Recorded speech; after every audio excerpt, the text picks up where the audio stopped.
To enjoy this episode of Forensic Tales ad-free, check us out on Patreon. Patreon.com/Forensic Tales. Forensic Tales discusses topics that some listeners may find disturbing. The contents of this episode may not be suitable for everyone. Listener discretion is advised. A Florida woman was accused of murdering her boyfriend by zipping him inside a suitcase in an alleged game of hide and seek. Was this just a tragic accident? Or did Sarah Boone intentionally murder Jorge Torres Jr.? This is Forensic Tales, episode number 256, The Case Against Sarah Boone.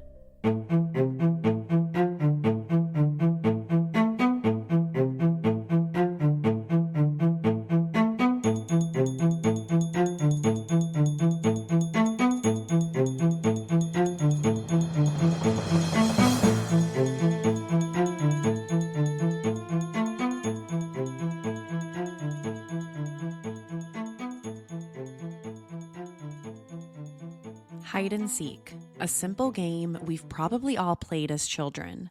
One person hides and the other goes out and looks for them. It's supposed to be fun, but what happens when it turns deadly? On February 24th, 2020, a frantic woman from Winter Park, Florida, called 911 saying that she found her boyfriend dead inside a suitcase.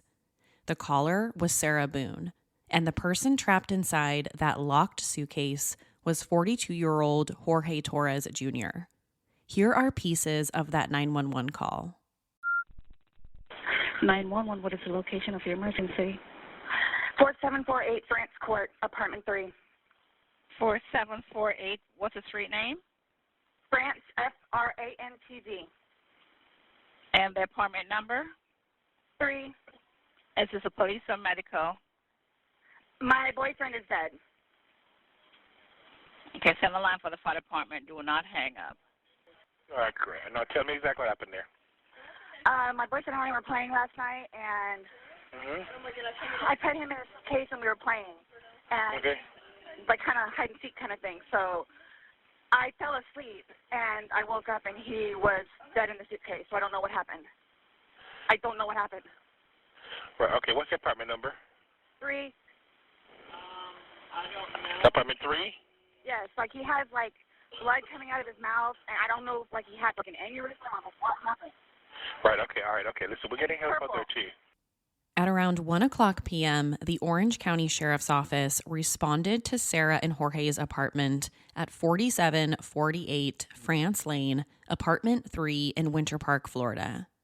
The matter-of-fact caller was 42-year-old Sarah Boone, a divorced mom of 1. And the boyfriend is Jorge Torres Jr. She said she had already pulled him out of the suitcase and tried CPR, but he was already dead. That's the story. She went to sleep, woke up, and found him dead. Here's what she says about that on the 911 call. Okay, is he hanging from somewhere or what, ma'am? No, I pulled him out of the suitcase. I tried giving him CPR. Okay, so he was in a suitcase?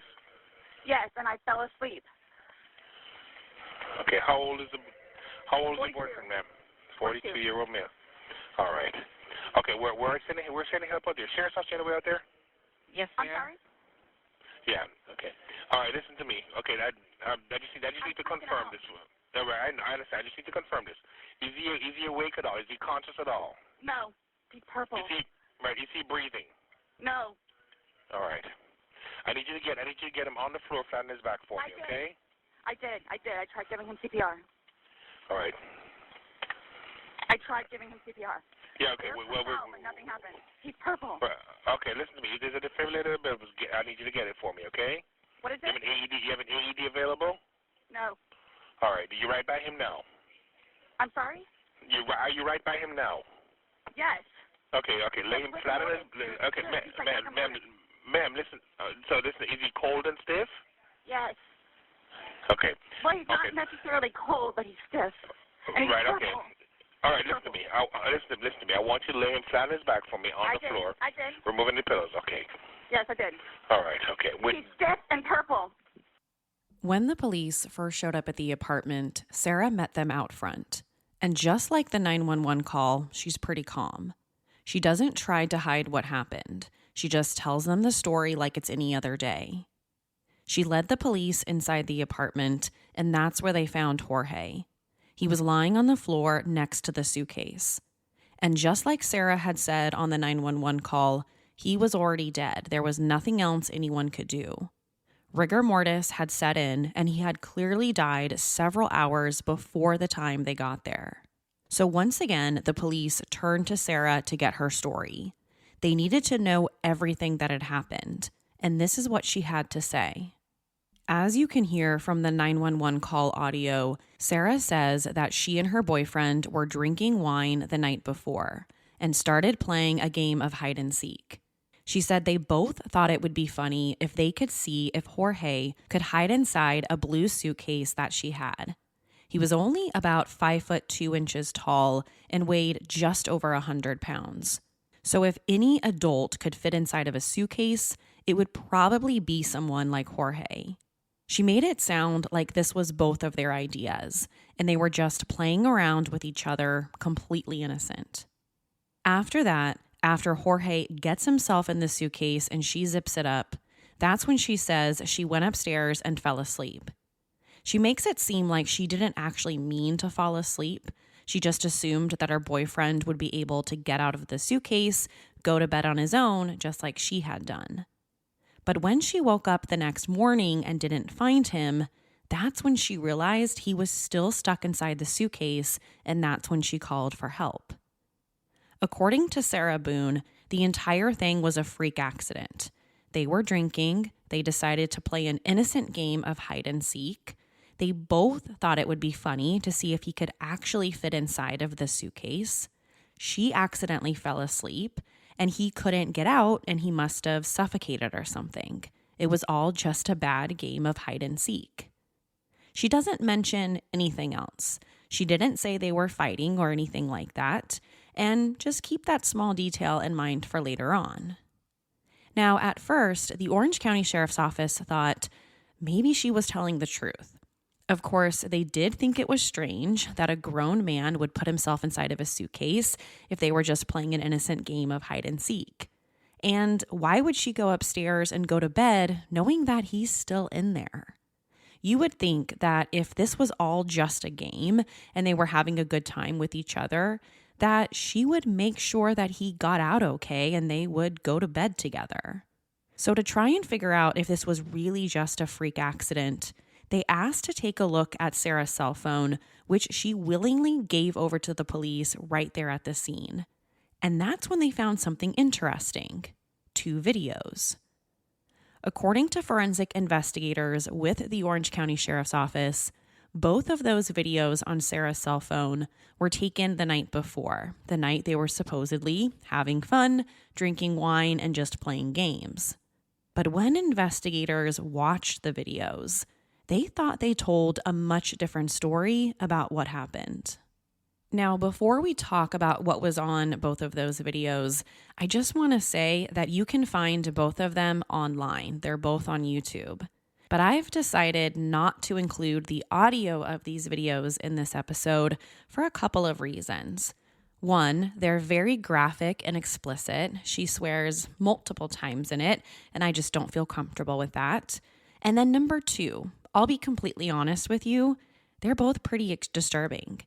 Even I had a hard time watching them, knowing that Jorge's in that suitcase and he can't get out, even when he pleads multiple times for someone to help him. I really only watched the videos so that I could talk about them in this episode. So if you want to check out the videos for yourself, you can. Again, both of them are on YouTube. Since I'm not playing a recording of the videos, this is how one of them went. It's filmed from inside the apartment's living room. You can't see Sarah since she's the one behind the phone filming it, but it looks like she might be sitting on the couch. And the suitcase that Jorge is in is lying on its side on the carpet right in front of her. Every couple of seconds, you can see the suitcase rock side to side like he's trying to move or he's trying to get out. Again, it's incredibly disturbing to know that someone is inside of there and they can't get out. It starts with Jorge saying, "Sarah," It sounds like he's pleading with her. Now, Sarah, this is for everything you've done to me. Jorge says Sarah again. She says again, for everything you've done to me. Jorge, Sarah, Sarah, F you. Jorge, Sarah. He sounds even more desperate and pleads with her. But Sarah just says F you again and calls him stupid.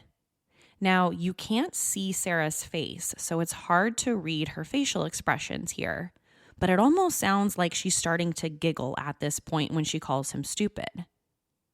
Jorge then calls out her name a few more times, and Sarah says, "That's my name, don't wear it out." Back to Jorge, quote, "Sarah, I can't effing breathe, babe, seriously." Sarah, "Yeah, that's what you do when you choke me."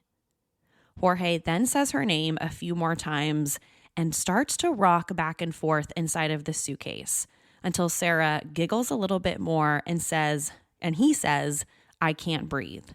To which she replies, "That's on you."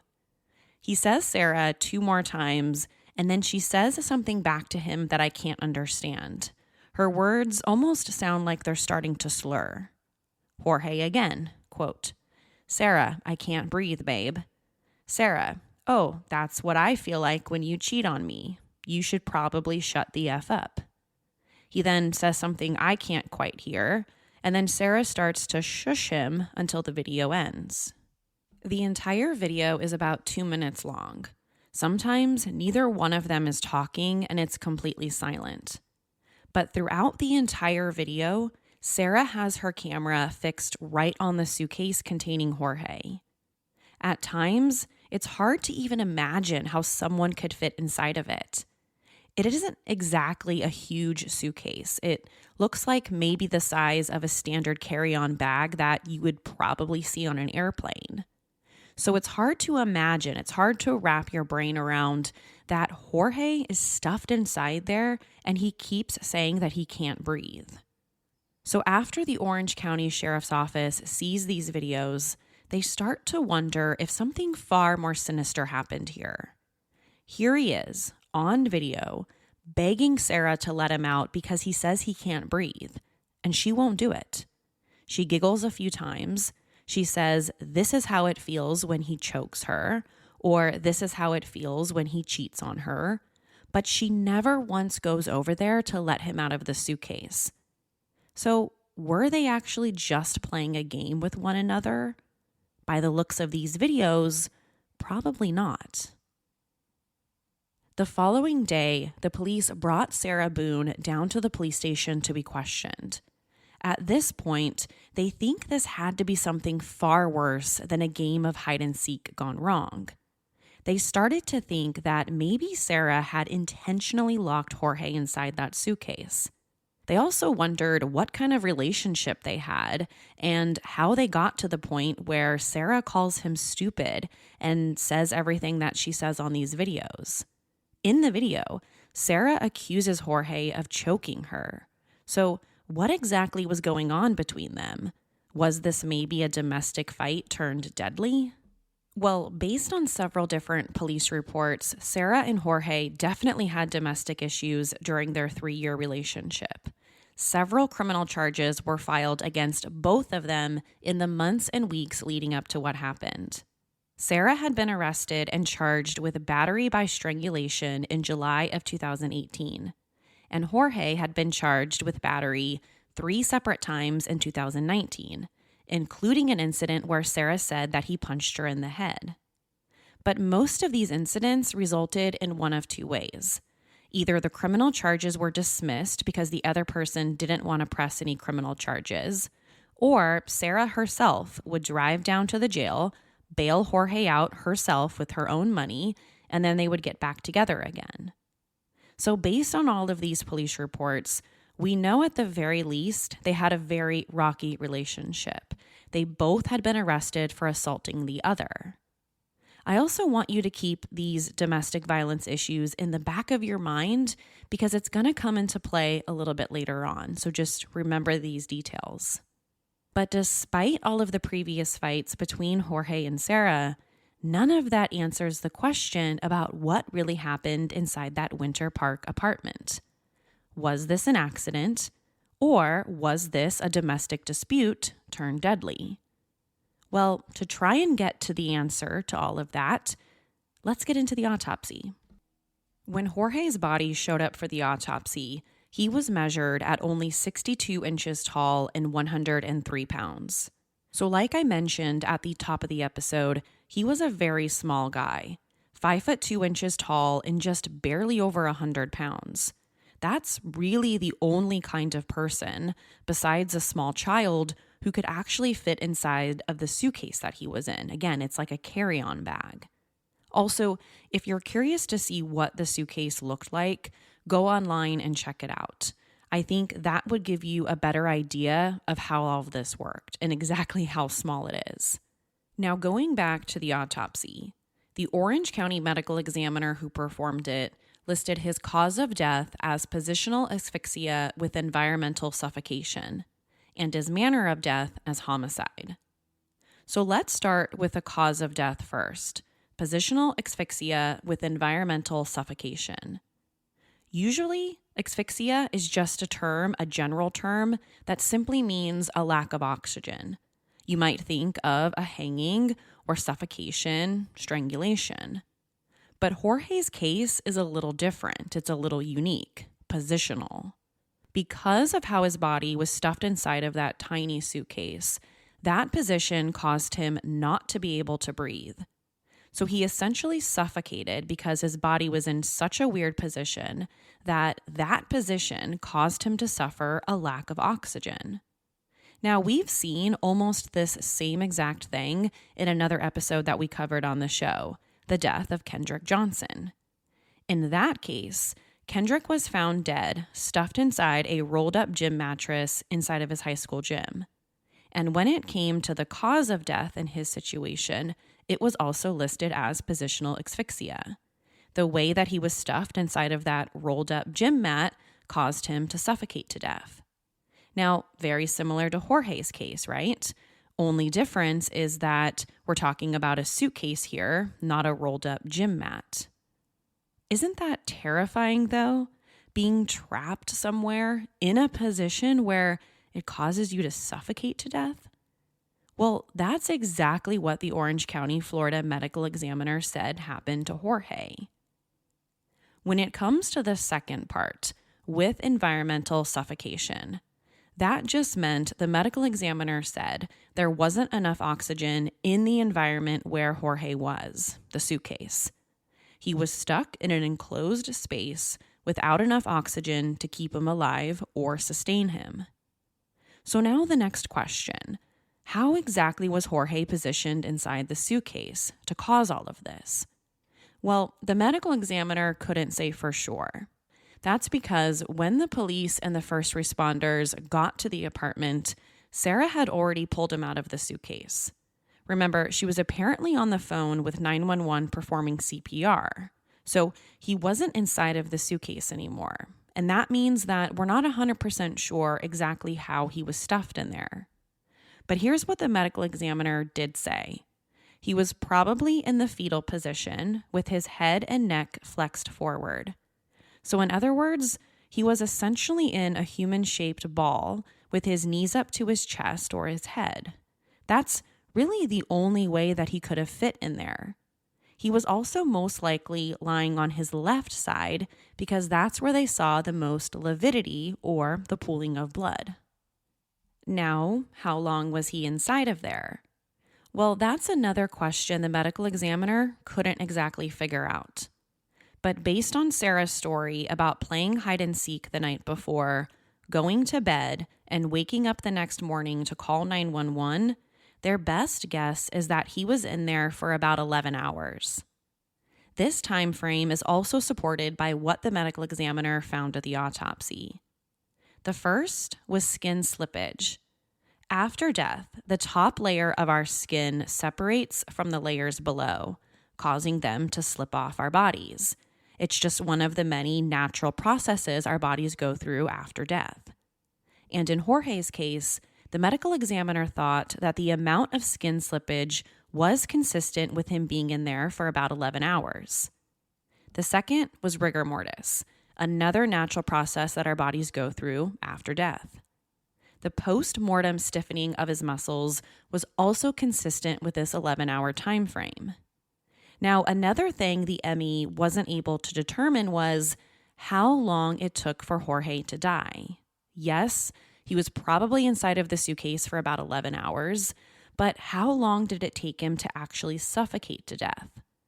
Well, we don't know the answer to that. It's impossible to say without knowing the exact percentage of oxygen inside of the suitcase. All we know at this point is that the air inside of it eventually ran out, but how long that took, we don't know. Just like in most other autopsies, the ME did a complete toxicology, and here's what came back from Jorge's tests. His blood alcohol content was 0.139 at or near the time of death. He had caffeine in his system, and there was a little bit of nicotine. So let's talk about the most important part, the alcohol. Well, we already know that Jorge and Sarah were drinking the night before because that was part of her story to investigators. But based on a BAC of 0.139, we can pretty much say that Jorge was intoxicated. Of course, we all metabolize alcohol differently, and we don't know what kind of tolerance he may have had, but we can definitely say he was drunk. We also don't know what kind of role alcohol may have played that night with either one of them. At 0.139, his decision-making abilities might not have been that good. So we've got positional asphyxia with environmental factors. We've got a manner of death as homicide. We estimate he was in there for about 11 hours, and he was drunk. What else did the ME say about the autopsy? Well, let's go to the other injuries that were found on Jorge's body. On several places of his body, the ME noticed injuries that she described as blunt force trauma. They were on his head, face, elbow, left shoulder, and left forearm and hand. The one on his elbow was likely a pressure point injury from being in the suitcase for so long. But the others, she couldn't explain how or why he got them. All she said was that they were fresh and that they all happened at the same time. All the bruises and marks were in the same stage of healing, like they had just happened right before he died. They were, in her words, consistent with someone being struck by a baseball bat or being pushed down the stairs. Keep both of those details in the back of your mind. So I think that begs the question, did Sarah and Jorge have some type of physical fight before he ended up in that suitcase?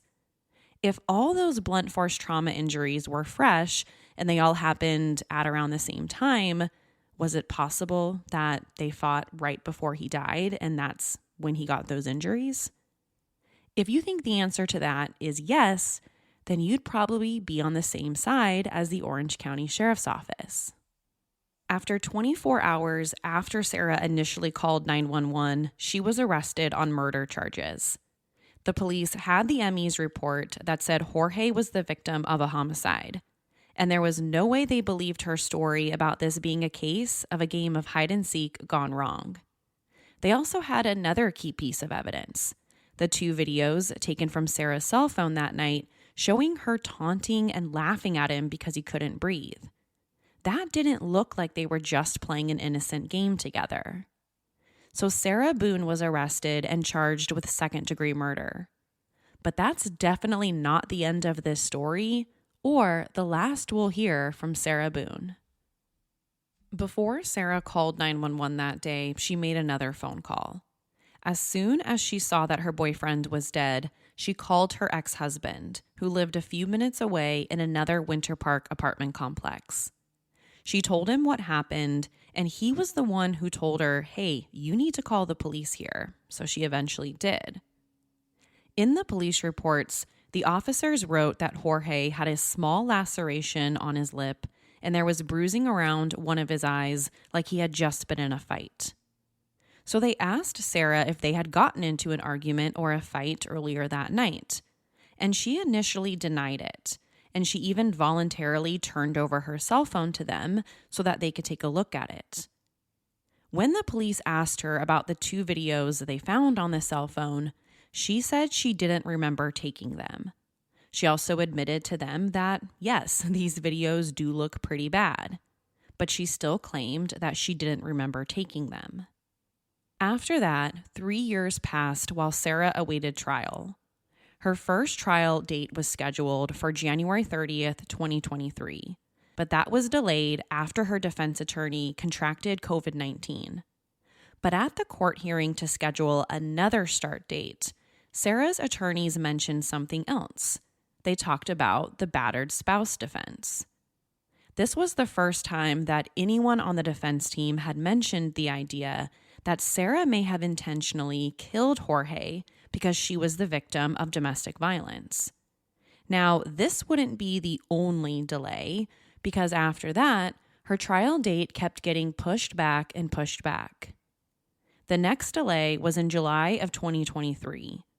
This time, it was because her defense had requested the Justice Administrative Commission to pay for an expert that they planned to use for the battered spouse defense. Under Florida law, you can use the battered spouse defense if you can prove that because of a vicious cycle of abuse, you committed a certain crime. So that's essentially what Sarah's defense wanted to say. She was the victim of abuse, and that's why she committed the crime. Now, another year goes by, July 2024. But after going through 8 different defense attorneys, again, 8, the judge ruled that Sarah could represent herself at trial.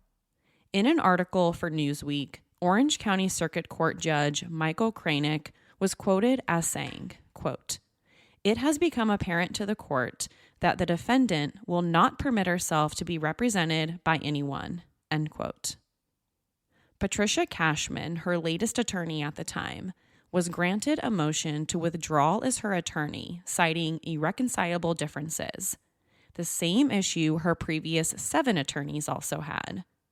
Many of them asked to be taken off the case because Sarah was too difficult to work with, and she wasn't even helping in her own defense. There was just no way they could put on a good defense enough for her. She was too difficult. The judge also said, quote, "As of June 26, 2024, this case has been pending 4 years, 3 months, 5 days from the date of the filing of the information on March 23, 2020. Actions speak louder than words. Although the defendant's words seemingly reveal a desire to go to trial, however, as set forth herein, her actions and inability to work with court-appointed counsel are repeated over and over," end quote. The judge once again acknowledged that the part of the delay, or the early part of the delay, was because of the COVID-19 pandemic, which caused a lot of criminal trials to be delayed. But allowing her to, quote, "have her 8th court-appointed attorney, her 9th attorney overall, would only serve to delay the case and encourage the defendant to persist in efforts to prevent the resolution of the case on its merits," end quote. So how bad was Sarah Boone to work with from a defense attorney's perspective? Well, some of her attorneys said that she would call them as many as 10 times a day asking questions about her case. Others said that she was difficult to work with because she took non-viable legal positions, walked out of multiple meetings, lobbed derogatory statements at them, and at one point accused one of her lawyers of using a, quote, "pretend judge" to oversee them. In August 2024, Sarah motioned the court to push her trial date once again. This time, it was because she decided against representing herself and had retained another attorney, James Owens. But if she was so difficult to work with, why did this guy agree to do it? Well, in an interview for News 6, he said this, quote, "Sarah Boone needed a lawyer. I mean, I can't imagine our system. The case is an aberration. Sarah has been sitting in jail for a while. She's looking for her day in court, and we all want justice to be served. I'm a criminal defense lawyer. I've been doing it for a long time. The state has the burden of proof. They have to prove their case. I know there is some strong evidence in this case," end quote. He also went on to explain that he first heard about the case through social media, and that after speaking with her in jail, it took him a couple of days to really think it over before he finally agreed to represent her.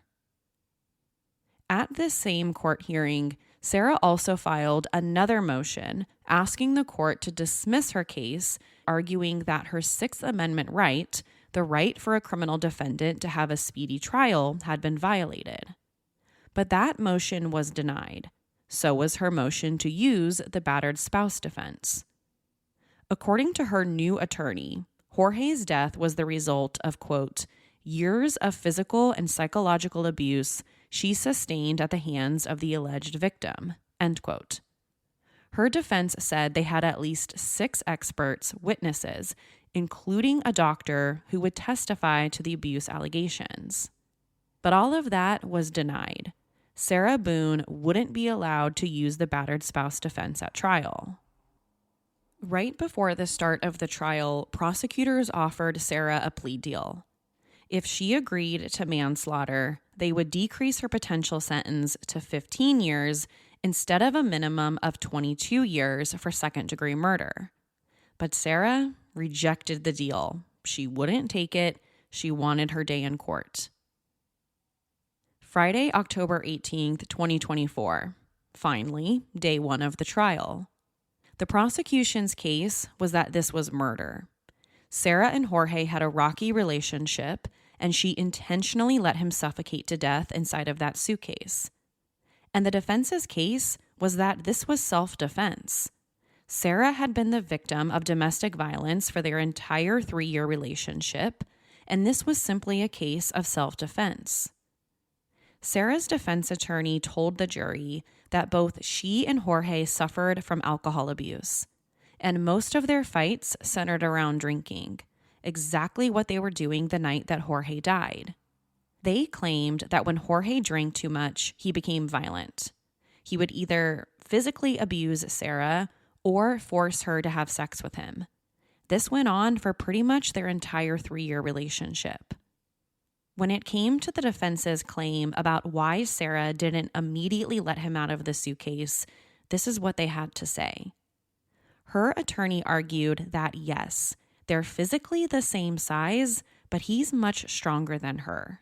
If they got into a fist fight, he would win 100 times out of 100.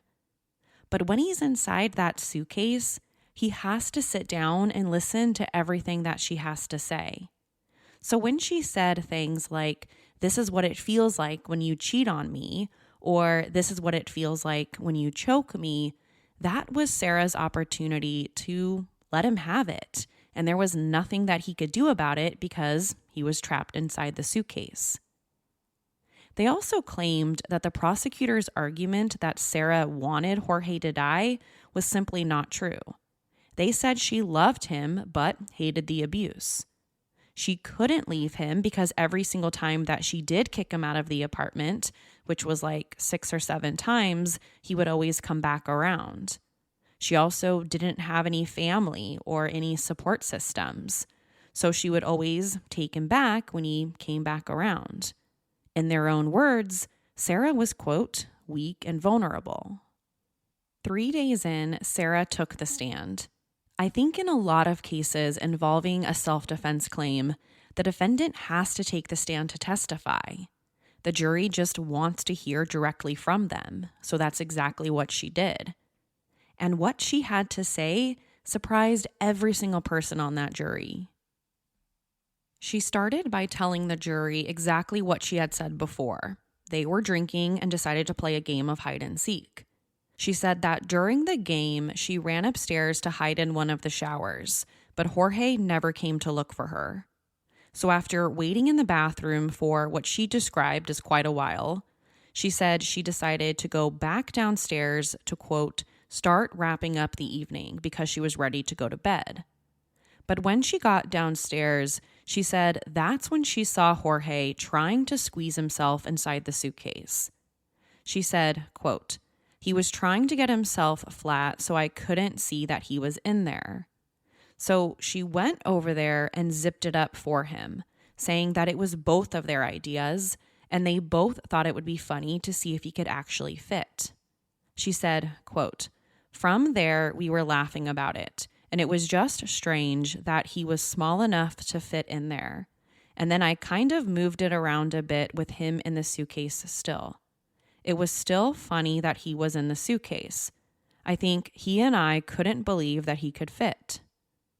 From there, I moved the suitcase around a couple of times on the wheels and moved it around. And at that point, it was still funny. We were joking and laughing about it." End quote. When it came to why she pulled out her cell phone and started recording him, she said she did it because that was her opportunity to finally talk to him. Because of all the abuse, she said she was never able to confront him about it. But now that he was trapped inside this zipped up suitcase, that finally gave her the moment and finally gave her the opportunity to talk to him and force him to listen to her. She admitted that, yes, she was drunk at the time, but alleged that Jorge had threatened her while inside the suitcase and things got, quote, heated very quickly. She said at some point his hand got out of the suitcase and he was forcefully trying to get out. And in a split-second decision, she got a baseball bat to, quote, poke his hand to go back inside. Pause there. Now, you might remember from the autopsy that we talked about earlier, the medical examiner said that some of the injuries to Jorge's arms and hands were what she believed were consistent with being struck by a baseball bat. So, that explains a lot. Sarah said after that she felt safe enough to turn the suitcase back over and claimed she left enough room for him to get out. That's when she went upstairs to go to sleep. Now, let's pause there again for a second. At least in my opinion, Sarah's defense is a little confusing. On the one hand, she says that this was self-defense. She was a battered girlfriend, and she felt like her life was in danger because he abused her for years. But on the other hand, she says that this was just an accident. They were playing a game. She thought that he had enough room to get out or that he was able to get out on his own, and this was all just a tragic accident. So her defense is confusing. Is this supposed to be a self-defense case? Or was this an accident? Or was this something else? Now, what about the state's evidence? Well, the first big one is that cell phone video, or both of them. It's hard to argue self-defense or that this was an accident after watching how Sarah behaved on those videos, when you can hear and you can see Jorge was pleading for her to open the suitcase and he kept saying that he couldn't breathe. However, the state also had the forensic evidence on its side, the autopsy findings. Based on all the facts of the case, the ME testified that she had no doubt that the manner of death was homicide. On top of being suffocated to death, Jorge also had multiple blunt force trauma injuries to his head, neck, face, arms, and hands, some of them being consistent with a baseball bat. Closing arguments for both sides started on October 25th, and on the same day, after less than 2 hours of deliberation, the jury came back with a verdict.